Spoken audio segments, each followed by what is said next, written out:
Franciele, é um prazer estar aqui novamente. Eu sou trabalhadora da casa e hoje eu vim pra gente conversar um pouquinho. E eu trago uma notícia pra vocês: todos nós vamos morrer. Desencarnar, né? A gente usa pra morrer, mas na verdade é desencarnar. Porque a única certeza que a gente tem quando a gente nasce é essa, que um dia nós vamos, né? Nós não sabemos a data, o dia, a hora, o ano, mas quando nós estamos de lá, que vamos fazer esse planejamento reencarnatório, a gente lá já tem uma data meio que prevista. Prevista por quê? Porque nós temos o nosso livre-arbítrio. E de acordo com esse livre-arbítrio eu posso estender um pouco mais ou eu posso diminuir a minha estadia aqui, a minha passagem aqui. Então hoje a palestra é o seguinte: morri, e agora? Eu pensando num tema, né, para poder falar hoje, eu não tinha me ligado que amanhã é dia 2, dia de finados. E aí eu falei assim, eu quero falar um pouquinho sobre a morte, depois da morte. Como é, como vai ser. Porque por mais que a gente leia, que a gente estuda, que a gente escuta, a gente ainda fica com um pouquinho de receio, né? Eu ainda, por mais que eu leio, que eu estudo, eu ainda fico meio assim. Aí eu falei, como será? Aí eu pensei, não, eu vou pegar esse título, morri agora. Como nada nessa vida é coincidência, tem um livro da Vera Lúcia Marizek, que foi o espírito Antônio Carlos que psicografou. É um livro muito gostoso de ler. Lá tem relatos de desencarnes, como que foi, como que as pessoas chegaram do lado de lá, como que elas sentiram, se sentiram dor, se de imediato já reconheceram que tinha desencarnado, ou se levou um tempo. Então são vários espíritos que fizeram esse livro, que foi ditado para ela. Ele é muito interessante. Quem tiver oportunidade de ler, a gente encontra ele na internet, até o PDF, pra gente baixar ele gratuito. Então, morri agora. Tem muitas religiões, muitas denominações, filosofias que acreditam que morreu, tem o céu, tem o inferno, tem o purgatório. Então cada um diz alguma coisa, né? Pra onde a gente vai, o que a gente vai fazer. Tem umas que acreditam que a gente vai pro céu, vai ficar lá gozando das coisas boas, né? Se eu fui bom aqui, vou pra lá, pra um lugar bom. Se eu não fui tão boa assim, eu vou pro purgatório, lá onde eu vou pagar alguns pecados, e aí depois talvez eu possa ir pro céu. E tem o inferno, né? Onde, se a gente fez faltas mais graves, eu vou estar condenada a passar a eternidade no inferno. Mas como a misericórdia de Deus é tão grande, e a doutrina espírita, ela é uma doutrina consoladora, ela vem nos fala, aponta direções diferentes. E ela nos fala que não existe o céu, não existe o purgatório, não existe o inferno. Existem situações que nós vamos estar ligados de acordo com aquilo que nós acreditamos, que nós vivemos, que nós pensamos aqui, enquanto nós estamos encarnados. Nós conhecemos o umbral. O umbral, talvez, para a gente ter uma ideia de como seria esse local, é como se fosse o purgatório. Mas o umbral não é um local físico, igual aqui, essa sala, tem 4 paredes, um teto. O umbral não é um local físico. Como eu disse, ele é um local onde nós estaremos ligados de acordo com a nossa frequência, com a nossa energia, com aquilo que eu penso, aquilo que eu faço.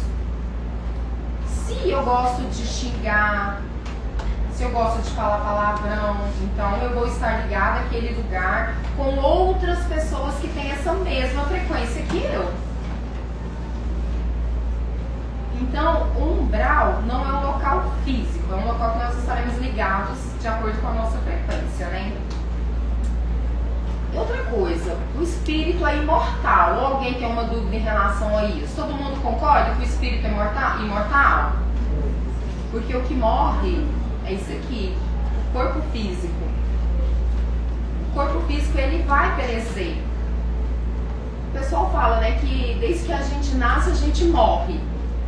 Que todos os dias, né, a gente vai envelhecendo, vai crescendo, envelhece, se torna idoso e tal, até o nosso corpo entrar em colapso e não funcionar mais. Pela ordem natural é assim que funciona. Mas e o nosso espírito? Será que eu vou desencarnar? Para onde que eu vou? Vou ficar vagando? Eu vou esquecer tudo que eu vivi aqui? Os meus entes queridos?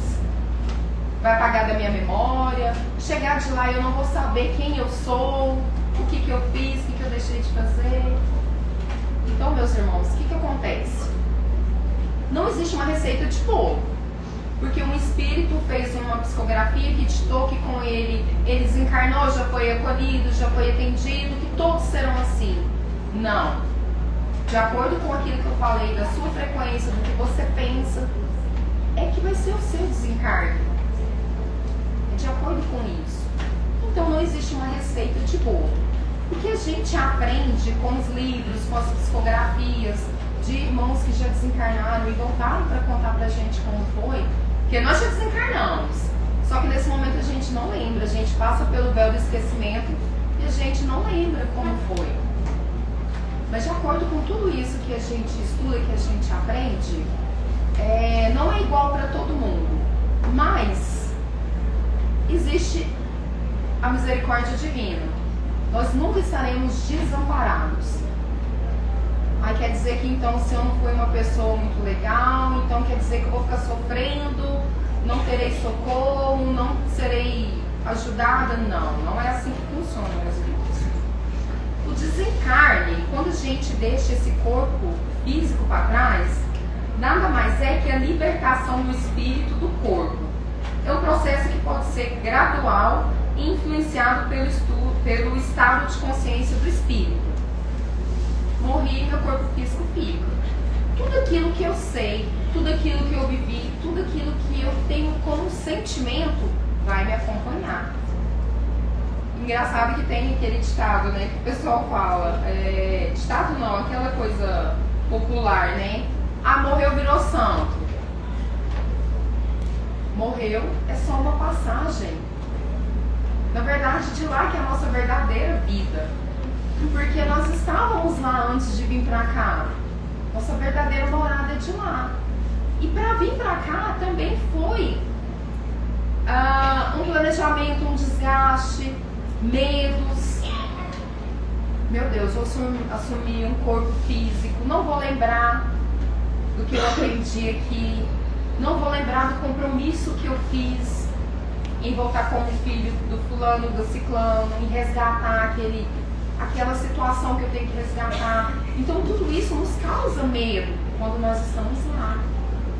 Aí chega aqui, a gente passa pelo véu do esquecimento e aí a gente fica com medo de voltar para lá. Será que quando eu morrer eu vou sentir dor? Eu vou sofrer? Como que vai ser? Então, meus irmãos, após a morte, o espírito passa por um período de adaptação ao ambiente. O tempo de lucidez depende de pessoa para pessoa. Tem gente que, igual o André Luiz, no livro Nosso Lar, ele não acreditava em vida após a morte. Quando ele desencarnou, que ele se viu naquela situação que ele estava no umbral, ele não entendia por que ele estava lá. Aquela velha coisa, né? Aquela situação. Ah, eu não mato, eu não roubo, eu sou uma pessoa boa. Mas e o que eu deixei de fazer? E o bem que eu deixei de fazer? E o bem que eu deixei de... E aquela pessoa que eu deixei de ajudar, de acolher? Não basta você não matar, não roubar. Se você está em cima do muro, isso não é suficiente, meus irmãos. Nós temos que escolher um lado. Então, André Luiz ficou 8 anos no umbral, passando por aquela situação de sofrimento, e ele não entendia. Quando um belo dia, já cansado de sofrer, sofrer, de estar naquela situação, ele começou a pedir ajuda. E ele foi resgatado depois de 8 anos. Também tem o livro Violetas na Janela. Quem já leu vai saber do que eu estou falando. A Patrícia, que é a principal do livro, quando ela desencarna, ela tem total consciência do que está acontecendo. Por quê? Ela já era uma pessoa que conhecia o espiritismo, a família dela era espírita, ela sabia o que estava por vir, que ela não ia morrer e acabou. Então quando ela desencarna, que ela acorda lá do outro lado, ela já percebe. Tanto que ela conversa, não me lembro se é a avó dela que recebe ela, é a avó, né? A avó dela recebe ela lá e ela, totalmente lúcida, tranquila, ela fala que ela sabe o que aconteceu, que ela desencarnou, que ela está ali, que é o espírito dela que está. Tanto que ela tem uma lucidez tão grande que ela já foi direto pro hospital, pro atendimento, pro socorro, digamos assim. Ela é como se ela tivesse dormido aqui e acordado lá. Então vocês percebem a diferença? Vocês percebem a diferença? As coisas acontecem como nós conduzimos a nossa vida, a nossa situação aqui fisicamente. Uma pessoa ficou sofrendo 8 anos no umbral e a outra já foi atendida, foi recebida na colônia espiritual, já entendeu e tinha total consciência do que estava acontecendo com ela. Pode falar. Licença, é normal e assim, acontece mesmo quando a pessoa assim, ela sempre ela vem sendo avisada que ela vai se encarnar. Por exemplo, às vezes eu sinto tipo assim que o meu tempo de vida na Terra, e isso já vem me avisando há muito tempo. Ah, você tem um tempo e tal, e tem até crianças, eu já vi relatos de criança virar para a mãe e falar assim, mãe, Deus vai me levar. E realmente Deus ir lá e levar. Tipo assim, ela for. Isso acontece, gente, é real isso, ser avisado um pouco antes, você ter esse sentimento. E, tipo assim, no meu caso, eu aceitei. Se acontecer, eu já tenho uma previsão de um tempo que isso veio na minha cabeça. Eu aceitei a morte, por exemplo, se vier. Já vou estar preparada porque eu estou sendo avisada, mas eu venho orando para dar continuidade à vida, né? Para que isso não venha acontecer em tão pouco prazo que já está prestes na minha cabeça acontecer. Mas assim, é isso que eu queria entender. E tem muitas pessoas que têm esse sentimento, têm esse dom de saber o momento delas. Entendi. Quando nós encarnamos, nós passamos pelo velho esquecimento. A gente traz algumas impressões do que aconteceu lá no plano espiritual, daquilo que a gente aprendeu, daquilo que a gente planejou. Na sua situação, o que pode ser? Pode sim ser algo que vem te avisando para você aproveitar este tempo que lhe resta. Aproveitar que eu falo da melhor forma, meus irmãos. Você perdoar, você trabalhar em prol do próximo, você resgatar situações. Ou podem ser irmãos menos esclarecidos que estão ao seu redor falando isso para te causar medo. Não existe uma resposta pronta, porque pode ser em situações. O que acontece? O que eu sugiro? Você perguntar lá na Câmara de Passe para os mentores, se for permitido, eles vão te dizer. Que nem tudo, gente, que a gente chega lá e conversa com os mentores, às vezes a gente fala assim, nossa, saí de lá e não tive a resposta que eu queria. Às vezes não é o momento de você saber aquilo, não é permitido. E outra coisa, os mentores respeitam o nosso livre-arbítrio.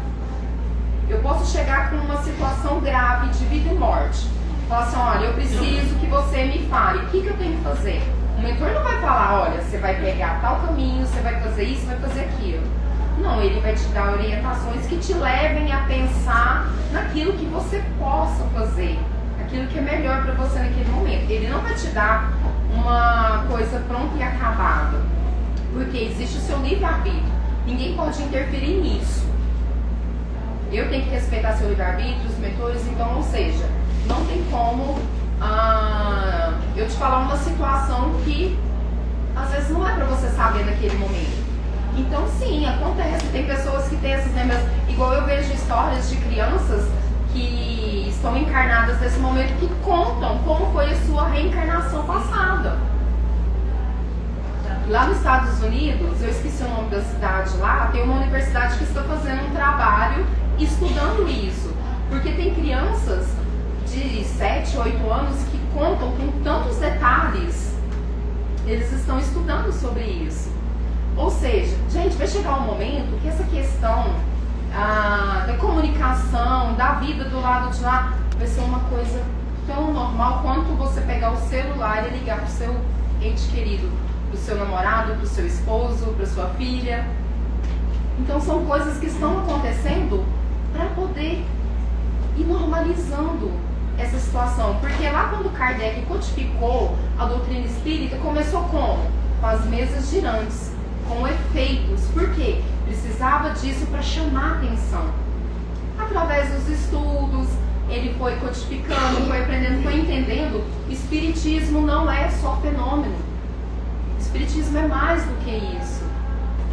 Espiritismo vem para poder discutir essa questão da morte, da reencarnação. A reencarnação é oportunidade para a gente estar aqui. Então, minha irmã, não tem como eu te responder.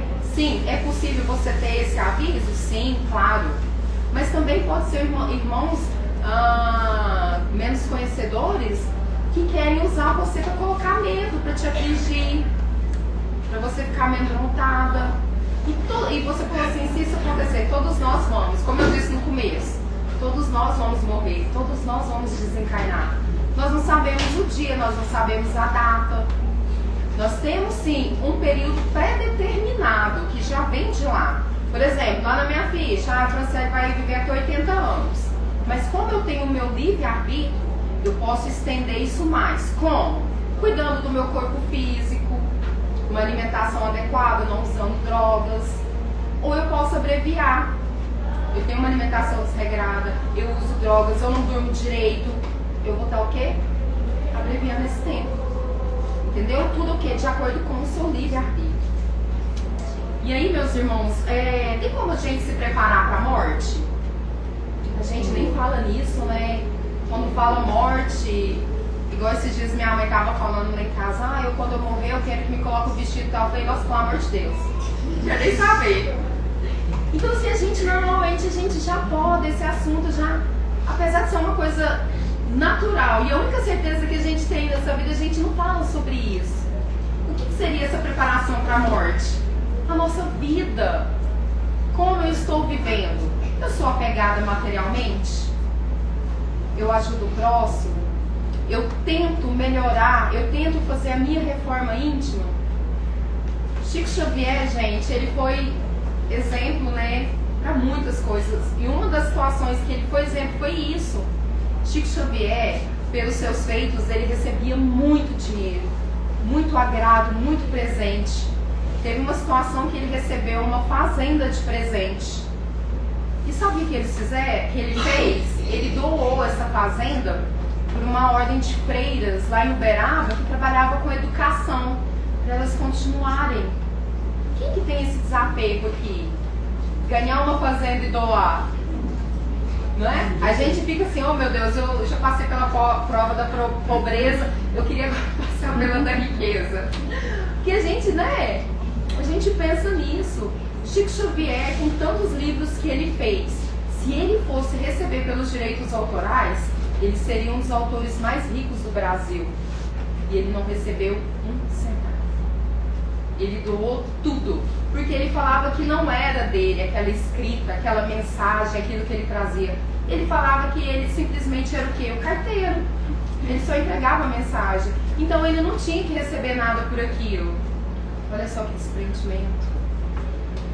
E aí, meus irmãos, como o nosso irmão Fábio falou, tem o trabalho da psicografia aqui e tem o trabalho da psicofonia também. A gente ouve muitos relatos de irmãos que chegam aqui que não quer largar a casa, não quer ir embora da casa, não quer deixar a casa, não quer deixar o carro. não quer deixar a roupa. Olha como isso é triste, meus irmãos. Mas por que eles chegaram de lá desse jeito? Porque que eles eram dessa forma. Não é porque morreu, mudou. Não, nós somos exatamente como nós somos. Diferença é que eu não levarei esse corpo físico. Mas também as situações em que a gente recebe o relato de pessoas que chegaram de lá tranquilamente. Que é como se estivesse no hospital aqui e acordasse no hospital de lá. Que estão recebendo tratamento, estão lúcidas. Pensam nos seus entes queridos, pensam na vida que teve aqui. Muitas das vezes também é o contrário. Tem pessoas que não têm apego nenhum. Que estão contando realmente os dias para ir para um lugar que às vezes ela nem sabe para onde vai. Então, assim, é muito estranho isso, porque, tipo assim, igual eu falei, que vem uma coisa na minha cabeça dizendo que eu tenho um tempo contado aqui. Então, assim, eu não tenho apego nenhum em nada dessa terra. E, tipo, aceitei essa situação, isso. E, tipo assim, não tenho apego em nada. Eu só queria, assim, realmente, de verdade, conhecer o lado de lá. E aqui, pra mim, espiritualmente, eu estou cansada.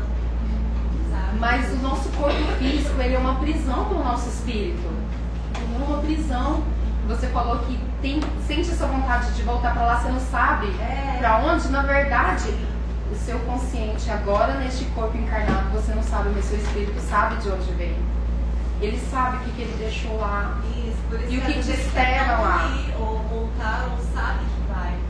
Mas, apesar dessa vontade, apesar desse anseio de querer voltar para lá, nós temos que encarar a nossa reencarnação neste momento como oportunidade. Oportunidade, meus irmãos. Nós não estamos aqui por acaso. Eu não estou, ele não está, você não está por acaso. Todos nós temos um propósito de estar aqui. Buscando o quê? Buscando evolução, buscando aprender, buscando melhorar. Então que nós possamos aproveitar de fato essa encarnação. Deixa eu acelerar aqui, meus irmãos, porque nosso tempo já está acabando. Maria, psicografia? Senhor? Vou ler psicografia. Vou ler sim. E aí, como amanhã é dia dos finados, então muitas pessoas ficam em dúvida. Eu posso ir ao cemitério, eu posso rezar em casa, eu posso chorar. Lá no Livro dos Espíritos, na questão 320, fala o seguinte: os espíritos são sensíveis à saudade dos que amavam na terra, muito mais que podeis julgar. Essa lembrança aumenta-lhes a felicidade, se são felizes e se são infelizes, serve-lhes de alívio. Então quer dizer que eles partiram para um lado de lá, mas eles não esquecem de quem fica aqui. Lá na questão 323 fala o seguinte: a visita ao túmulo proporciona mais satisfação ao espírito do que uma prece feita com intenção? A prece eu acho que vale mais. Só acho que vale mais a prece? A visita ao túmulo é uma maneira de manifestar que se pensa no espírito ausente. É a exteriorização desse fato. Eu já vos disse que é a prece que santifica o ato de lembrar. Pouco importa o lugar, se a lembrança é ditada pelo coração. A doutrina espírita não proíbe de ir ao cemitério e nem fala, você tem que ir. O que a doutrina espírita nos fala, nos traz, nos aconselha é o quê? A intenção. Se você se sente bem indo ao cemitério, rezar com seu ente querido, vá. Mas o que vale, a intenção, é aquilo que você tem no coração. Isso não depende do lugar. Você pode rezar aqui no centro espírita, você pode rezar numa igreja, você pode rezar na sua casa. O que importa é a sua intenção, que você tem no coração. Aquele sentimento que você emana para aquela pessoa que está do lado de lá, para aquele ente querido. Então, meus irmãos, o que a gente tem que tentar, tem que trabalhar, é a questão do desespero. É a questão, porque triste a gente vai ficar, saudade a gente vai sentir. A gente não pode se revoltar contra Deus, contra suas leis. A gente não pode chorar no desespero, tentando trazer aquela pessoa de volta. Por que você foi? Por que você me largou? Por que você não volta? Não é, meus irmãos? Então a prece, quando é feita com amor, com verdade, ela chega até os entes queridos desencarnados, seja aqui, seja no centro espírita, seja na sua casa, seja no cemitério, independente. Isso vai acontecer. Eu vou ler aqui uma psicografia que o irmão da casa mandou. Meus irmãos dessa casa, amanhã é um dia triste a todos que não entendem que a vida continua. Após a morte, peço que faça uma oração a todos os desencarnados e encarnados. Não, desculpa, acho que eu acelerei aqui. Vou começar de novo. Meus irmãos dessa casa, amanhã é um dia triste a todos que não entendem que a vida continua após a morte. Então a vida continua após a morte. Peço que faça uma oração a todos desencarnados e encarnados, pedindo luz aos corações. Orem, rezem e gratidão ao auxílio de vocês que aqui estão nessa ajuda. Um irmão da Seara do Bem. O que ele falou, meus irmãos? Rezar, fazer oração. Porque essa oração chega até eles e nos acalma, nos acalenta o coração, nos faz lembrar que nós não estamos sozinhos, que não estamos abandonados. Porque muitas pessoas, no dia 2 de novembro, que amanhã é o dia dos finados, lembram com mais intensidade dos que foram. Mas não existe dia certo. Durante todo o ano, durante todos os dias, nós podemos lembrar daquelas pessoas que já desencarnaram, que foram caro para nós, nossos entes queridos, e agradecer a Deus pela oportunidade de ter passado esse período com ela. Não é fácil, meus irmãos. Quem tem ente querido aqui que já foi à pátria espiritual, né, antes da gente, que já retornou, a gente sabe, que a gente sente no coração, que a vontade é de dar um abraço, de sentar, conversar, pedir perdão, pedir desculpas, enfim, mas que nós possamos pensar nessa pessoa com carinho e pensar na nossa forma como nós estamos vivendo e como nós estamos tratando as pessoas que estão ao nosso redor, as pessoas que nós precisamos ajudar a acolher. Para finalizar, eu vou ler, tem uma música que eu gosto muito, chama-se Epitáfio, vocês devem conhecer. E eu não vou cantar, não vou fazer isso com vocês, eu só vou ler aqui. Ele fala o seguinte: devia ter amado mais, ter chorado mais, ter visto o sol nascer. Devia ter arriscado mais e até errado mais, ter feito o que eu queria fazer. Queria ter aceitado as pessoas como elas são. Cada um sabe a alegria e a dor que traz no coração. Devia ter complicado menos, trabalhado menos, ter visto o sol se pôr. Devia ter importado menos, com problemas pequenos, ter morrido de amor. Queria ter aceitado a vida como ela é. A cada um cabe alegrias e a tristeza que vier. Ou seja, meus irmãos, a gente acha que a nossa vida tem que ter grandes feitos, grandes situações, aquela coisa. A música chama-se Epitáfio, Titãs. Titãs. E na verdade, meus irmãos, a nossa vida se faz no dia a dia, no comum, no corriqueiro. Você parar 10 minutos e prestar atenção no sol se pôr. Ali você tem a certeza da presença de Deus. Você olhar uma criança brincando no chão, sorrindo, te estendendo a mão, isso é a presença de Deus. Então, meus irmãos, que nós possamos pensar assim no nosso desencarne, mas que nós possamos pensar verdadeiramente como nós estamos vivendo e agindo para conosco e para com os nossos irmãos. Queria agradecer a presença de vocês, desejar a todos um ótimo trabalho e uma ótima tarde. ótimo atendimento, ótimo tratamento, né? O trabalho é nosso, né? Gratidão, meus irmãos. Muito obrigado. Eu que agradeço. Aí lembrando também, a irmã que lembrou que